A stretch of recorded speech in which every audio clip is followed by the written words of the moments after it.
Rob Dillingham was widely considered to be one of the most talented players of the 2024 draft class, and the Minnesota Timberwolves made an aggressive move to use a 2031 first-round pick and a 2030 pick swap to go out and grab his draft rights from the San Antonio Spurs. After an already great season last year, this move might just be enough to get them back to the Western Conference Finals and maybe even put them over the top.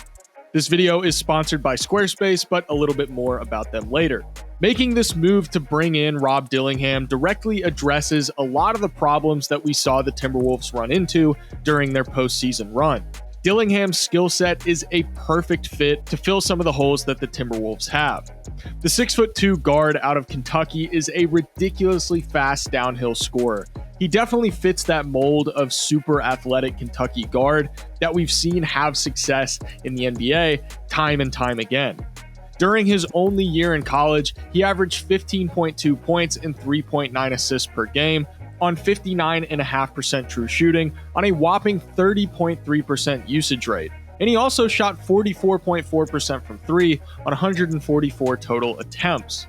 Just at a glance, those box score numbers look pretty good for a high usage, undersized guard. But then you look how he was going about getting these buckets, and there's even more reasons to be excited. Assuming he'll be coming off the bench in year one behind Mike Conley, he's going to be the exact scoring punch that the Timberwolves desperately need. He has zero issue making use of ball screens to dribble into his spots for pull-up jumpers, and he makes them at a really high rate. As a whole, Dillingham scored 1 point per possession as the pick-and-roll ball handler, ranking in the 89th percentile, shooting 54.2% from inside the arc and 42.9% from three. You really can't ask for much more than that. Being able to put Dillingham out there with predominantly bench lineups will allow the Timberwolves to still have that defensive identity while still holding water offensively, even when they don't have Anthony Edwards or Mike Conley on the floor. In the 184 possessions during the playoffs where the Timberwolves didn't have Anthony Edwards on the floor, they clocked an abysmal offensive rating of 106.5 points per 100 possessions. There's no doubt in my mind that you can throw Dillingham out there for those 184 possessions, and Minnesota's offense is going to be in much better shape as a byproduct of having a guy like Dillingham that's able to create offense for himself. Additionally, I think that this is going to allow Mike Conley to enjoy a bit more rest than he was able to get during the regular season and the playoffs. Conley was still playing roughly 32 minutes a night during the postseason, and that's a lot of mileage to be putting on a 36-year-old player that's about to be 37. Now with Dillingham, he can alleviate some of that load, and the Timberwolves can hopefully preserve Conley for longer. One of the main reasons as to why Dillingham is going to be such a huge help for Minnesota is the amount of pressure that he's capable of putting on the rim. Dribble penetration is something that the Timberwolves are oftentimes lacking in, but fortunately, it's something that Dillingham excels at. Dillingham is an extremely crafty ball handler, and when you pair that with his foot speed, it makes it really difficult for defenders to stay in front of him. Not to mention, he's got really great footwork, so once he generates that paint touch, he's able to develop it further by shaking guys out of their shoes and creating wide open looks for himself at the rim coming off of these drives. This rim pressure is going to be great because with Anthony Edwards on the floor, the Timberwolves had a shot frequency at the rim of 36.9%, which is in the 89th percentile in frequency. But when he was off the floor, that rim frequency dropped down to 32.3%, which ranks in the 44th percentile.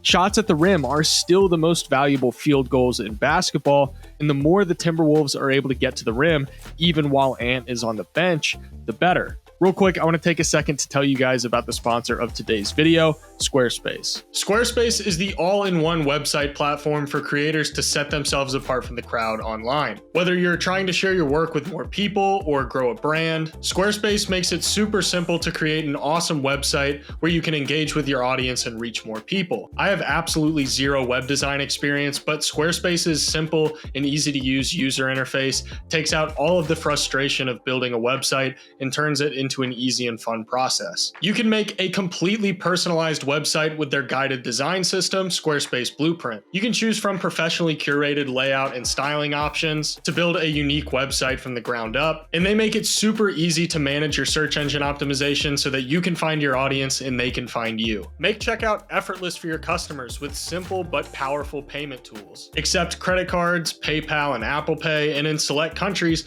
give your customers the option to buy now and pay later with Afterpay and ClearPay. If you've always wanted to make a website but you just don't know where to start, then Squarespace should be your first step. Go to squarespace.com for a free trial, and when you're ready to launch, go to squarespace.com/AlexHoops to save 10% off your first purchase of a website or domain.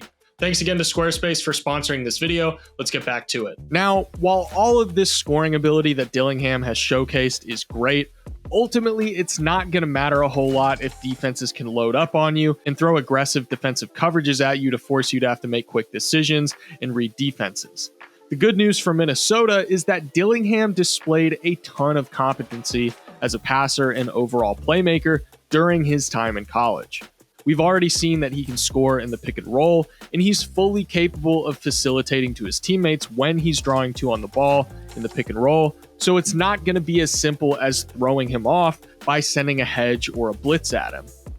He can create high-value looks by hitting tough skip passes to weak corners, and as long as the Timberwolves do a good job of surrounding him with knockdown guys when he's on the floor, they should be able to generate some pretty good offense.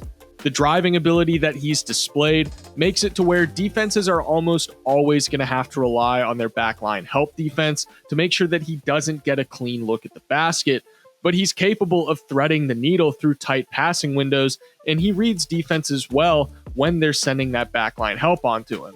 This really simplifies a lot of Minnesota's bench offense. Instead of having to try and get overly creative with their half-court sets or just simply praying that somebody somehow creates a good look, they can really strip things down, put the ball in Rob's hands, and rely on his scoring threat to open up everything else for them. And I've spent most of this video talking about Dillingham operating in more of a bench role, but I'm not ruling out the possibility of him ultimately playing a bigger role as a starter for this team in the long run. You look at what he was doing when operating in an off-ball role with Kentucky, and there's really not many reasons as to why he wouldn't be able to run with the starters.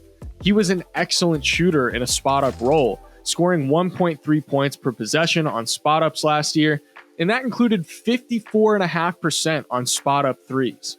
You pair this ability to be an elite knockdown shooter with the fact that he can drive off of aggressive closeouts and create for himself at the rim, and you've got the recipe for an awesome guard to pair alongside Anthony Edwards if Anthony Edwards is operating as a lead facilitator, which we know is something Minnesota has been experimenting with and prioritizing over the last few years. There is an elephant in the room when it comes to Rob Dillingham, though, and that's his defense. Regardless of how good you are as a defender, there's only so much you're going to be able to do if you're undersized, with a few exceptions.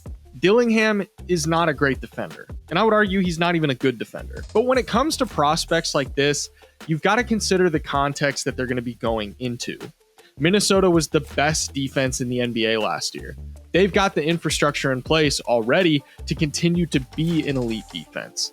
They didn't lose any players in this deal to bring Rob Dillingham in, so that defensive firepower is still going to be there for the most part. Obviously, we'll have to see how free agency shakes out for them. For as good as Minnesota was defensively, it's all about balance. It makes sense for them to sacrifice a little bit defensively if it means addressing some of the areas where they're deficient offensively. Dillingham isn't going to be a lockdown defender, and he's going to have his fair share of weaknesses that teams are going to be looking to exploit. But the Timberwolves have the personnel to surround him with to minimize how exploitable those weaknesses are, and the impact that his offense is likely going to have will outweigh what you lose defensively.